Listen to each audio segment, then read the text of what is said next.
কখন কোন সময় কি করেছে, এই হাত ভালো জায়গায় গেছে অথবা কোনো মেয়ে ছেলের দিকে হাত বাড়িয়েছে, কোথায় গেছে, কোনো ভালো কারো গরিব মানুষের দিকে দুটো 10টা টাকা বার করে দিয়ে গেছি, অথবা কারো পকেট থেকে কিছু বার করে নেবার জন্য হাত বাড়িয়েছে, সব এই দিন সে ফাঁস করবে। ওই সময় আমি লোকটা মজিবর বলবো, হ্যাঁ হাত, আমার প্রতি তোর এতটুকু দয়া নেই, ইস তোমাকে দুনিয়া থাকা অবস্থায় কিভাবে হেফাজত করেছি তুমি একটা বিয়েরও মনে করো না? ওই যে সেদিন মারামারির টাইমে লোকগুলো দৌড়ে এসে কিভাবে মানে বাড়িটা লাঠিটা তুলেছিল তোমাকে মারবার জন্যে, আর যদি পড়তো তোমার এই জায়গায় তুমি বলে তো 2 টুকরো হয়ে যেত। কি করে আমি সঙ্গে সঙ্গে বাঁচাবার জন্য হাতটাকে এইরকম করেছি, তোমাকে বাঁচিয়ে দিয়েছি, আর আজ তুমি কিনা আমার ব্যাপারে সব খুলে বলছো। ওই সময় হাত বলবে, আমার বানানেওয়ালা আল্লাহ আমাকে তোমার হাওয়ালা করে দিয়েছিল, আমার বানানেওয়ালা আল্লাহ তোমার হাওয়ালা করে দিয়ে বলেছিল এই হাত নিয়ে তুমি কি করবে আর কি করবে না, এই হাত কোথায় যাবে কোথায় যাবে না বলে দিয়েছিল। তা তো তুমি করনি। আমার আল্লাহ যখন জিজ্ঞাসা করেছে, আজ আমি সব রাজ ফাঁস করে দেব, আমার আল্লাহ বলেছে। তো আমার আল্লাহ বলেছে আজ আমি সব রাজ ফাঁস করে দেব, কোনো গোপন থাকবে না। তো দুনিয়াতেও আমরা দেখি, এবার এটা পাননি না, পান্তা ধরুন, তো ধরতে গেলে একটা মানুষ, যে কোনো মানুষ এটা অনার রেসপেক্ট থাকে, তো ডান হাতটা না বাড়িয়ে এই হাতটা বাড়িয়েছে। তুমি জিজ্ঞাসা করছি কেন ভাই ডান হাতটা, থাকলে দেখেন না এটা ঝুলে আছে, চিমটি কাট কিচ্ছু। এ উপরওয়ালা জবাব দিচ্ছে, বরং ওকে ভালো করে শুনিয়ে দাও, এ হাতটা আসলে আমার, দেখছেন আমার শরীরের সঙ্গে লাগা আছে, এ হাতটা আমার, কথা শুনে তার আল্লাহ। নয়তো হাত আমার কথা শুনবে, শোনা তো দূরের কথা, পানটা যে আমি এইভাবে একটু তুলে নেব না, তারও কোনো ক্ষমতা নেই। তিনি যে আল্লাহ আমাকে এটা আমার সঙ্গে জুড়ে দিয়েছেন, তিনি তার পাওয়ার সিজ করে নিয়েছেন। চোখ থাকলে দেখা যাবে কোথায় লেখা আছে, কোন বইয়ের পাতায়, আমাকে দেখাবেন কেউ মেহরবানি করে। চোখ থাকলে দেখা যায়, কান থাকলে শোনা যায়, জবান থাকলে বলা যায়, আচ্ছা কোথাও লেখা? ভাই আপনার নামটা চিল্লাম, নাম আরে আপনার চাইতে বড় সুন্দর চেহারা সুশ্রী, তো লোকটা ওরকম করছে কেন? আপনার চাইতে ভালো চেহারা, ভালো মুখ, ভালো কাপড় চোপড়, ভালো ফ্যাশন স্টাইল, তো লোকটা ওরকম করছে কেন? ভাই আপনার বাড়ি, চুপ করে আছে। আরে ভাই আপনাকে বলছে আপনার বাড়ি, পাশের লোকটা বলছে আসলে উনি কানেই শোনে না। আল্লাহ দেখিয়ে দিয়েছে, কান থাকলে শোনা যায় না যদি আমি আল্লাহ না শোনাই, এ জবান থাকলে বলা যায় না আমি আল্লাহ যদি না বলাই, এ চোখ দেখে না আমি আল্লাহ যদি না দেখাই। কি বলে লোক, ভাই ওনাকে আসলে কি করে চিনবে, উনি তো জন্ম অন্ধ, জন্মের থেকেই চোখে দেখে না। আল্লাহ দেখি এ হচ্ছে হকিকতে, হচ্ছে ঈমান, লা ইলাহা। চিউটি থেকে জিবরিল কেউ করে না, করেনেওয়ালা জাত আল্লাহ। আমাকে চলার জন্য যে হায়াত তন্দুরুস্তি রেখেছে, এটা তার মেহেরবানি। পাশের বাড়িতে গিয়ে দেখো, জওয়ান 22 বছরের ছেলেটা, মানে হ্যাঁ শুধু লেংড়িয়ে নয়, পা ছেঁচলে মানে পিছন থেকে মাটিতে ছেঁচিলিয়ে যাচ্ছে, দাঁড়াবার কোনো ক্ষমতা নেই। আমাদের মাথাভাঙা ব্লকের পাশেই একটা বাড়ি, এক ভাইয়ের আমিনুরের, তারই একটা ভাস্তা, এখন বোধহয় 24-25 বয়স চলছে, দাঁড়াতে পারে না, 24-25 বছর বয়স চলছে ছেলেটা। ওই বসে বসে আল্লাহ তোমাকে একে দেখো, আর তোমার নিজের চেহারাটাকে দেখে ভালো করে বুঝে নাও, এ আল্লাহ এ বেচারা দুটো দাঁড়াতে পারে না, 24-25 বছরের, হি ওয়াজ এ ভেরি ইয়াং। 24 বছরের বয়সের লোক তো মানে যুবক হয়, আর সে দাঁড়াতে পর্যন্ত পারে না। আরে আল্লাহ তুমি কত দয়ালু যে আমাকে শুধু দাঁড়ানো নয়, দৌড়াবার মতো আল্লাহ তুমি আমাকে ক্ষমতা দিয়েছো। কবে আল্লাহ কোন জিনিসটা সিজ করে নেবে জানা নেই। এই জন্য দোস্ত একটু হুশ করে চলিয়ে, দুনিয়া মজাক উড়াবার জায়গা নয়, হুশ করে চলিও, আমার কাছে ফিরে আসতে হবে।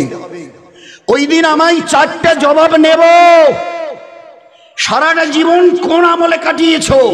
জওয়ানি যখন টকবক করত, ওই জওয়ান কালের পুরো হিসাব শোনাও। Second question will be there, সারা জীবনের হিসাব দাও।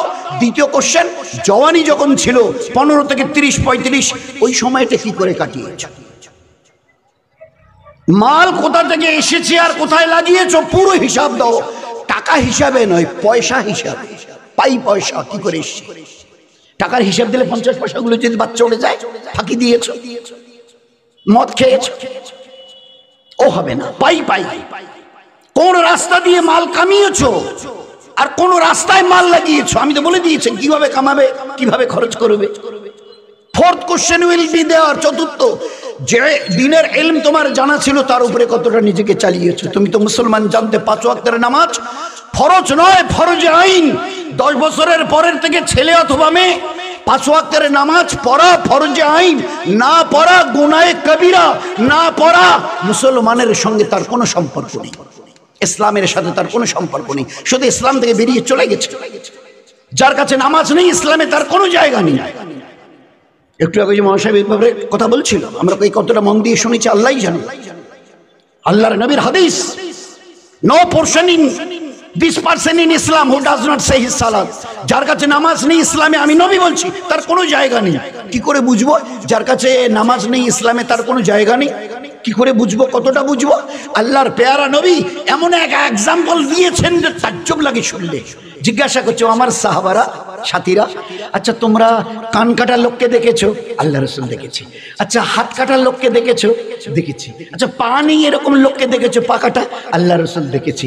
বলছে আচ্ছা এরকম লোককে দেখেছো যে মাথাটা নেই এরকম লোককে? তো সাহাবারা হেসে দিয়েছে। আল্লাহ রাসূল, মাথা ছাড়া আবার লোক হয়? হাত কাটা লোক, পা কাটা লোক, কান কাটা লোক, নাক কাটা লোক সব হবে, কিন্তু মাথাটাই নেই, এটা তো হয় না। হেসে দিয়েছে। আল্লাহ রাসূল বলছে আমার উম্মত শুনে নাও, তোমরাই বলছো মাথা ছাড়া মানুষ হয় না, আমি নবী বলছি নামাজ ছাড়া মুসলমান হওয়া যায় না। কতটা আমাদের দিলে কতটা বসেছে বলুন, কতটা বুঝেছি? ওই মহাসাব তখন ওই ইংরেজি দিয়ে ভালো করে বোঝাচ্ছিলেন, কে কতটা শুনেছিল আল্লাহই জানে। হালাত এসছে, এই আল্লাহ নামটা নাকি চেঞ্জ করা হবে, আকবর শাহ রোড এই স্টেশনটা নাকি চেঞ্জ করা হবে, এলাহাবাদ জংশন, অমুক তমুক হে হো, যে কোনো হালাত আসো, 2 রাকাত সালাতুল নামাজ পড়ো, হাত তুলে খোদাকে বলো। ওই জন্য আমি আল্লাহ নামাজ দিয়েছিলাম হালাতকে শুধরাবার জন্যে। যখন যেখানে যে অবস্থা আসে তোমার ঘাবড়াবার কিছু নেই, আমার সঙ্গে সম্পর্ক কায়েম করার জন্য নামাজ দিয়েছি। ইয়াস্তাইনু, চাও আমার কাছে, কার কি চাইবার আছে? বিসসাবরে ওয়াস সালাত, 2 রাকাত পড়ো, আমার কাছে হাত উঠাও। ও দুনিয়া আসতে যে বেলা যে চাইবে আমার ইজ্জতের কসম, আমি আল্লাহ দিল ভরে তাকে সম্পর্ক কেটে দিয়েছি, কেটে দিয়েছি। এই জন্য দোস্ত এখন যেটা আছি না, ইল্লা মাশাআল্লাহ, must there be some conception, একটু ব্যতিক্রম থেকে 100 2-4 জনের কথা আলাদা, নয়তো আমাদের 90-95 জনের অবস্থা। মগরে পড়তে মসজিদে গেছি, বিবিও মগরে বাড়িতে পড়েছে, আর পড়ার পরে দেখে যে বাচ্চাটাকে বিছানায় বমি করে অস্থির, বমি করে দিয়ে একেবারে অস্থির, মানে সে একেবারে গড়াগড়ি খাচ্ছে। আর আমি ওই অবস্থা দেখে চাচা চাচা পাশে, চাচা ওই আমরা মসজিদে নামাজ পড়ে গেছে, তোমার ভাইস্তানা দেখো তো, দেখো তো। কে বৌমা কি হয়েছে? বলে ওই যে বাচ্চাটাকে বমি করে একেবারে নিঃসত্ব হয়ে গেছে, দেখছেন একেবারে বমি করে ভাসে টাসে দিয়েছে। ভাইসা পাশের ভাইসা না দেখো তো, অটো টোটো না কারো আছে নাকি? ভাইসা বেটে কোন ডাক্তার দেখা যায়, কোন ডাক্তার কোন তাড়াতাড়ি আর ওমরা কেমন এলাও যে নামাজ পড়ে গেছে, গেছে না গেছে এলাও নাই, দেখো তো ভাইসা বাচ্চাটার কি অবস্থা। হায় রে, উনি একটু পরে খবর গেল অথবা চলে এলো, তোমরা একেবারে এত এর মসজিদে কেন, কি বাচ্চাটা দেখেনি কি অবস্থা, বমি করতে করতে কি অবস্থা হয়েছে। ওহো, তারপরে তো বলে আমি ওই ভাই সাহেবকে বলেছি একটা অটো টোটোর জন্য, তাড়াতাড়ি করো তাড়াতাড়ি, এই অন্তত পক্ষে কুচবিহারে হোক দিনাটায় হোক, ডাক্তারটাকে তো দেখাতে হবে। হায় হায়, আপনি না মসজিদ থেকে এলেন, চাচি আমা আপনি না মগরেব পরে সালাম ফিরিয়ে বাচ্চার কাছে গেলেন, আর তারপরে 2 জনে মিলে কি বলছেন, চাচা ভাই সাহেব কোন ডাক্তার দেখা যায়, কার অটো টোটো আছে এনে দেখো তো। সবার কথা তোমার ইয়াদ আছে, শুধু একজনের কথা মনে নেই, যার কাছে এতক্ষণ মাথা ঢুকেছে, শুধু তার কথা ইয়াদ নেই। তিনি একমাত্র রোগ দেনেওয়ালা, তিনি একমাত্র শেফা দেনেওয়ালা। আর একটা বাচ্চার রং পায়খানার বোতলে গেছে, তোমার ডাক্তারের কথা মনে আছে, পাশের বাড়ির ভাই শেখকে বলে অটো টোটো ডাকতে হবে, সবার কথা মনে আছে, কোন টাউনের ডাক্তার কে ভালো তার কথায় তোমার দিল দেমাগে এসেছে। আমার আল্লাহ করনেওয়ালা, যার কাছে এতক্ষণ দাঁড়িয়ে থেকে রুকু সেজদা ঝুঁকনেওয়ালা ওয়ালি, তার কথায় একটা বারও মনে নেই। এই হচ্ছে ইমান, এই হচ্ছে ইমান। শুধু বাচ্চার পায়খানা, আর তার পাশে দাঁড়িয়ে যারা ইমানের প্রতি মেহনত করেছিল, তো বুবু আপনার এজাজত দেন বাচ্চাটাকে, তাহলে কবর দিই। না না না, একটু পরে কবর দেন, আমাকে 1 লোটা পানি আর একটা মশলা দেন না, 1 লোটা পানি আর একটা মশলা। খোদার কসম খেয়ে বলছি, ও অন্ধা সাহাবিয়া রাদিয়াল্লাহু তাআলা আনহা চোখে তো দেখে না, ওপরের কাছে চেয়ে 1 লোটা পানি নিয়ে ভালো করে উজু করে মশলা বিছিয়ে 2 রাকাত নফল, ফরজ নয় গো মা বোনেরাও শুনি, ফরজ নয়, 2 রাকাত নফল পরে সালাম পড়ি হাত তুলে বলেছে, এ আল্লাহ, কোরআনে কারিমে কি বলেছো? আল্লাহু ইউহয়ি ওয়া ইউমীত, আমি ওই আল্লাহ যে হায়াত আর মউত দিতে জানি। তুমি একবার আমার গর্ভে বাচ্চা পাঠিয়ে 120 দিনের মাথায় হাত দিয়েছিলে, তারপরে দুনিয়ায় পাঠিয়েছো, তারপরে একে একটু একটু করে বড় করেছো, আজকের মারতে চেয়েছো, ঠিক আছে। আচ্ছা তুমি যদি হায়াত দাও, কে তোমাকে রুখবে? তুমি বলো, আমি অন্ধা, চোখে দেখি না। আর আমার এই বাচ্চাটা যদি কাছে না থাকে, লোক আমার উল্টে সিধা বলবে, আমাকে গালি বন্ধ করবে, উল্টে লানতান করবে। কেমন ইমানের মজা! এবার মানা করেছিলেন ইমান কবুল করিও না, তো ওরা আমার ইমানের উপরে ধাপ্পা লাগাতে আসবে, আমার ইমানের উপরে মজাক উড়াবে, আর আমি তো চোখেও দেখি না, আমাকে সাহারা দেবে। এ আল্লাহ, তুমি ওই রব আমার, যে হায়াত দিতে পলক লাগে না, মউত দিতেও পলক লাগে না, কিয়ামতের মাঠে হায়াত দিয়ে উঠাতে তার তোমার পলকও লাগবে না। বুড়ি ওই সাহাবিয়া অন্ধা রাদিয়াল্লাহু আনহার খোদার কসম 2 রাকাত নফল নামাজের পরে হাত উঠিয়ে দোয়া শেষ হবার আগে মরা বাচ্চা উঠে বসে গেছে, হায়াত পেয়ে বসে গেছে। এই ছিল, this was the power of সালাত, এই ছিল, দিস ওয়াজ দ্য কানেকশন। আল্লাহর সঙ্গে আমাদের সম্পর্ক। যা চাইবার হয় 2 রাকাত পরে আমার কাছে হাত তুলে বলো, উদউনি আস্তাজিব লাকুম, আমি আল্লাহ দেব। আমাদের ঘর আজকে নামাজ থেকে খালি। কয়টা বাড়ি প্রতিদিন কোরআনে কারীমের তেলাওয়াত হয় বলুন না? কটা বাড়ির মা বোন আজকের নিজে পর্দা করা শিখেছে, বাচ্চি বিশেষ করে বাচ্চিদের পর্দা করার জন্য তাগিদ দিচ্ছে। বলে, মা এই বেটি কোথায় যাচ্ছিস? বলে পাশের বাড়ির বান্ধবী বই আনতে। হ্যাঁ ঠিক আছে যা। তা তোকে তো আল্লাহ কি বলে ডাকে জানিস? ইয়া আইয়ুহাল্লাযীনা আমানু, ও ঈমান ওয়ালি। তোর বয়স তো 11 বছর, কিন্তু আল্লাহ তোকে কত বড় ইজ্জত দেয়, ও ঈমান ওয়ালি। আর তুই কিনা একটা পুরুষের মতো মাথা খোলা রেখে যাচ্ছিস, তোর লজ্জা করে না? অন্তত একটা ওড়না মাথায় দিয়ে যা, একটা রুমাল অন্ততকে লম্বা মতো মাথায় ফেলে দে। আরে এতটুকু যদি আমাদের মারা করতো না, আমাদের ঘরের মেয়েরা আগামী দিনে আল্লাহর ওলিয়া তৈরি হতো। জানেন আপনারা, আমরা নিজেদের সে, আমার 1 বছরের বাচ্চাটা দাঁড়িয়ে পেশাব, মা আমি শিশি, তো মা দৌড়ে গিয়ে, এখন তো প্যান্ট ছাড়ার অন্য কিছু নেই, পায়জামা মাইজামা তোর তার বাড়ি সব প্যান্ট, তাই একটু টেনে দিয়ে পিছন দিক থেকে ধরছে, আর আরাম সে বাচ্চা 1-1.5 বছরের দাঁড়িয়ে শিশি শিশি শিশি। হায় হায় হায়, মরে যাওয়া শুধু বাকিটুকু আমাদের রয়ে গেল। একটা মা বলেছে, ওই দৃশ্য দেখে যদি ওই হতো, এই বাবা জড়িয়ে, এই বাবা তুই এটা কি করছিস? দাঁড়িয়ে যদি পেশাব করিস আল্লাহ নারাজ হবে, আর আল্লাহ যদি নারাজ হয় আমাদের সংসারের সব সুখ আল্লাহ কেড়ে নেবে। খবরদার, দাঁড়িয়ে পেশাব করা যায় না, আল্লাহ রাগ হয়। মেয়েটা 1 বছরের বসে পেশাব করছে, হয় ওদিকে পূব দিকে মুখ করে, আর নয়তো পশ্চিম দিকে মুখ করে, পিছন করে।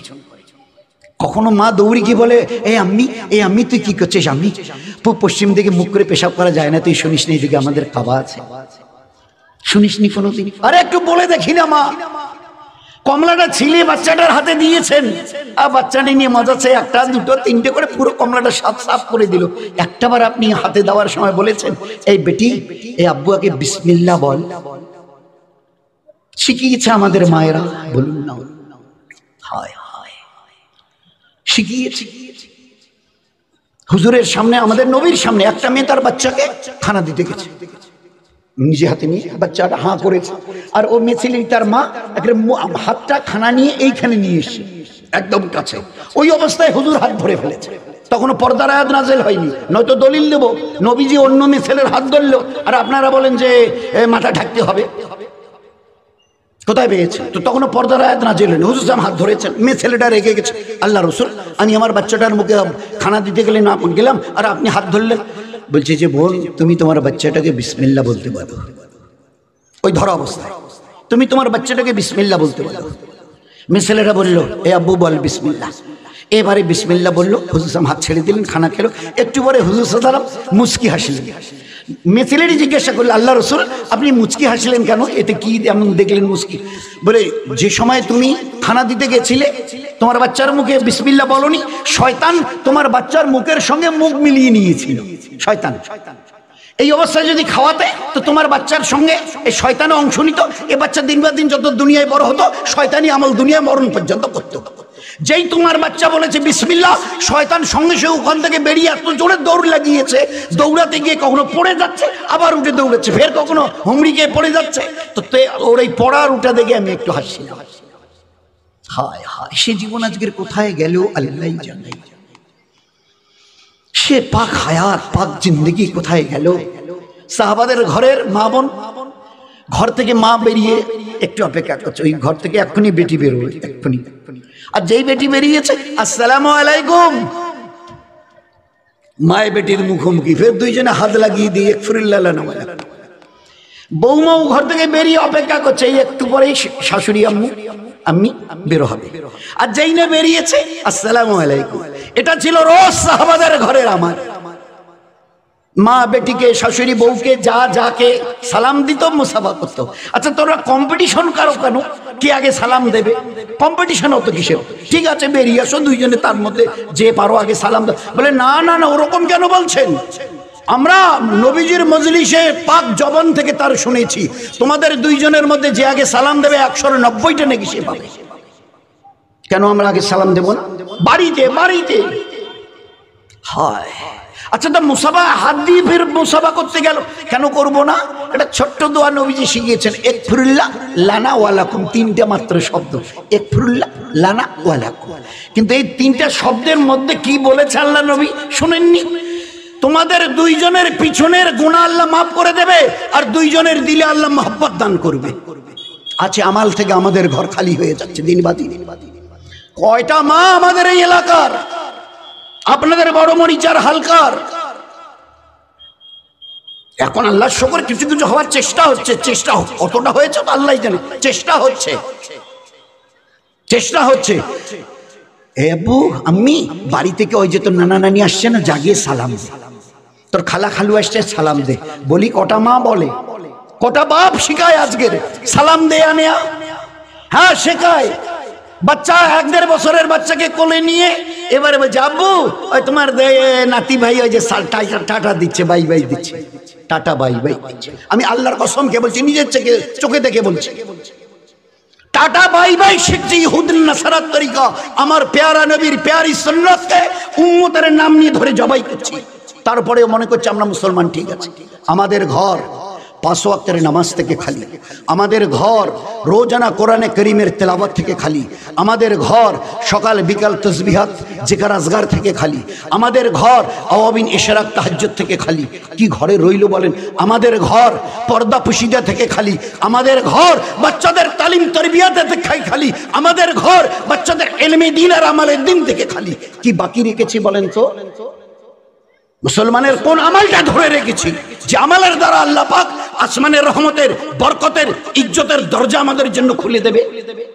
তাম দুনিয়ার অ্যাটমিক তাকতের হিম্মত হবে না আমাদের একটা লোমের ক্ষতি করে। ছিলাম সবার মাথার উপরে, যতদিন আমাদের কাছে ইমানের সঙ্গে এই আমালগুলো ছিল সবার মাথার তাজ করে রেখে দিয়েছিল। যেদিন থেকে এই আমাল আমরা সরিয়ে দিয়েছি জীবন থেকে, নামতে নামতে এখন সবার পায়ের নিচে এমন ভাবে পড়ে আছি, কেউ আমাদের দেখতেই চায়নি, কেউ আমাদের পছন্দই করে না।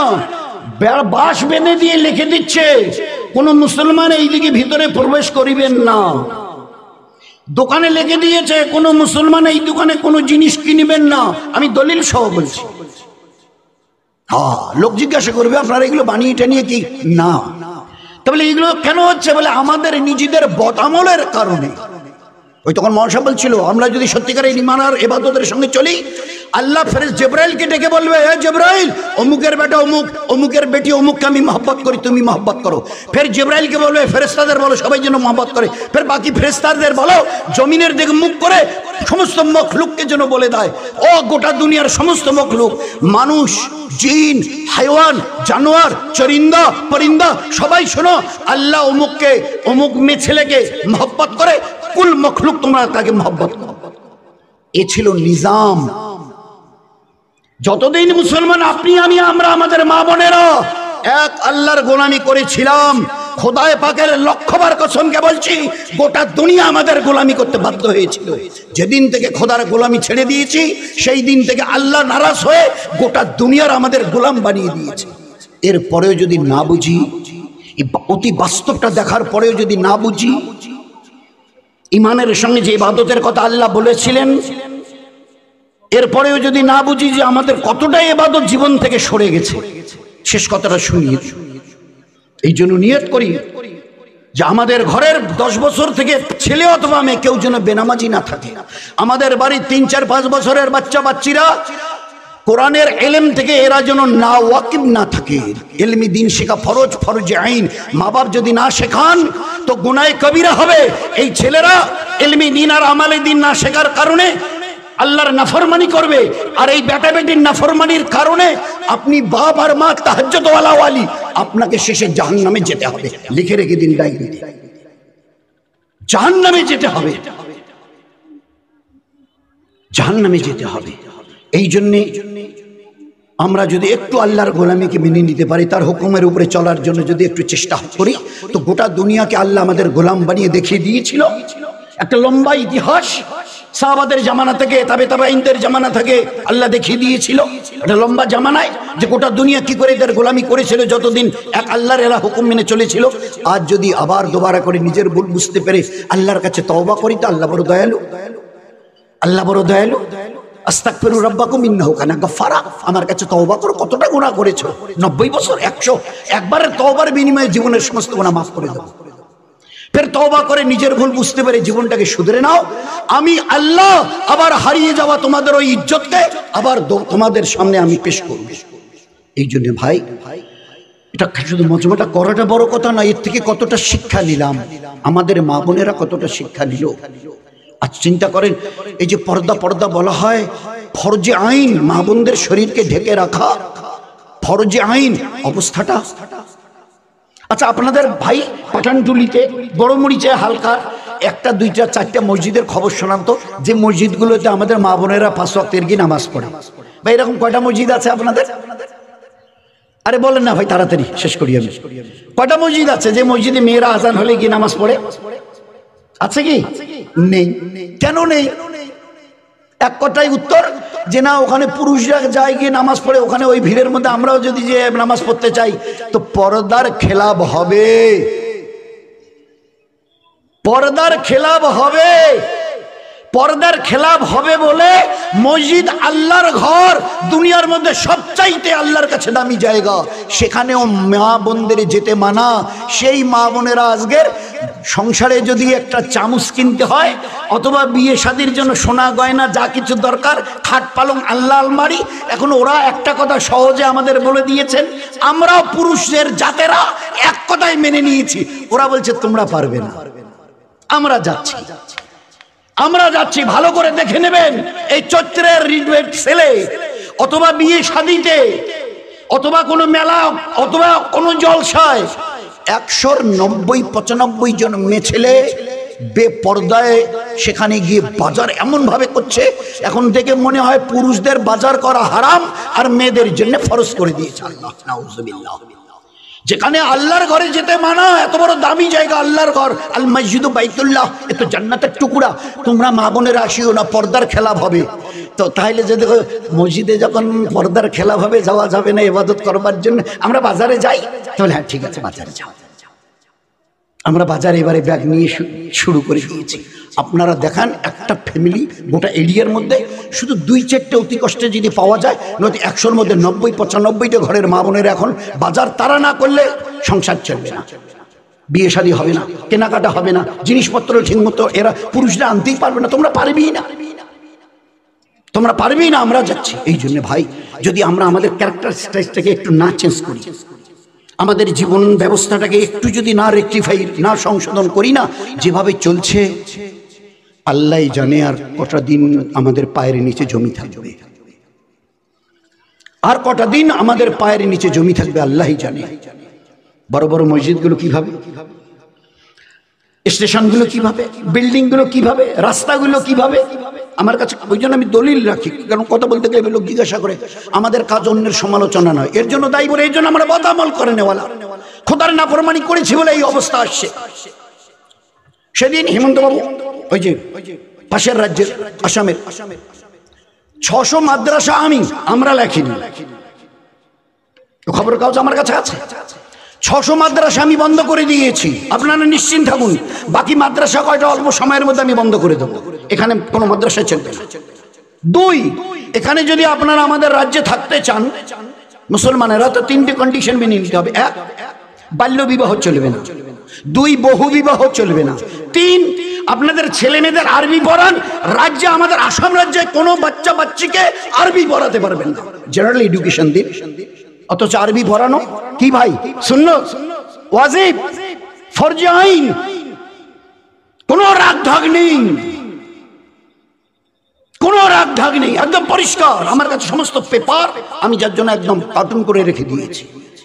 কেউ যদি সে জিজ্ঞাসা করে আপনি এগুলো বাড়াবাড়ি করছেন, বিষ ছড়াচ্ছেন, আমি বলে ভাই আমি তো বারবার বলছি, এর জন্য আমরা দায়ী, আমাদের বদামল দায়ী। তো কোরআন বলছে এরকম কেন হচ্ছে গো?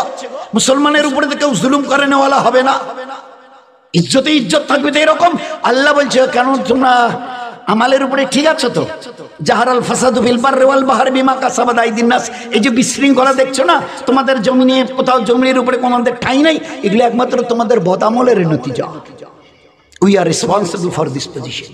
এই জন্য ভাই দোস্ত, সবাই সবার কাছে খুব অনুরোধ করি, সবাই সবার কাছে খুব অনুনয় বিনয় করি, যাতে করে আমাদের একটু অন্ততপক্ষে রেক্টিশন জীবনটাকে একটু শুধরাতে পারি। আল্লাহ যেরকম জীবন চাইছেন, পেয়ারা নবী যেভাবে জীবন নিয়ে চলতে বলছেন সুন্নত তরিকা, সেইভাবে আমাদের ঘরগুলোকে তৈরি করি। সবাই মিলে দোয়া করি দিল খুলে, আল্লাহ তাম দুনিয়ার মুসলমানের এক একটা বাড়িকে সাহাবা রাদিয়াল্লাহু মাজমাইনদের বাড়ির নমুনা বানিয়ে দাও। আল্লাহ প্রত্যেকটা মুসলমানের বাড়িকে সাহাবায়ে কেরাম রাদিয়াল্লাহু মাজমাইনদের বাড়ির নমুনা বানিয়ে দাও।